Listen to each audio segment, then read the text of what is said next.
ഈ കാവിൽ കാണുന്ന എല്ലാ മരങ്ങളും ദേവിയെ സേവിക്കുന്ന ഗന്ധർവന്മാരാണെന്ന് വിശ്വസിക്കപ്പെടുന്നു. ഐതിഹ്യങ്ങളും നിഗൂഢതകളും നിറഞ്ഞ ഇരിങ്ങോൾക്കാവ് വനദുർഗാ ക്ഷേത്രം. സുഗന്ധപുഷ്പങ്ങൾ പൂജയ്ക്കെടുക്കാത്ത ക്ഷേത്രം. 50 ഏക്കറാൽ ചുറ്റപ്പെടുകിടക്കുന്ന കാവിൽ ഭഗവതി ഉപപ്രതിഷ്ഠകളില്ലാതെ ഏകാന്തവാസിയായി വിരാജിക്കുന്നു.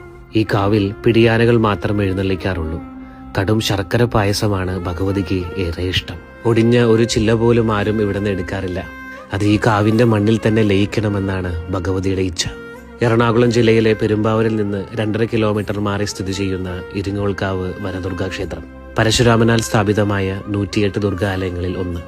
ഈ ക്ഷേത്രത്തിലെ പ്രധാന ഉത്സവം മലയാള മാസമായ മീനം മാസത്തിലെ പൂരനാളിലാണ്. ഏകദേശം ഏപ്രിൽ 2 മുതൽ 10 വരെ. പൂരനാളിൽ ഈ കാവ് സന്ധ്യാസമയത്ത് ദീപാലങ്കൃതമാകുന്നത് കാണേണ്ട കാഴ്ച തന്നെയാണ്.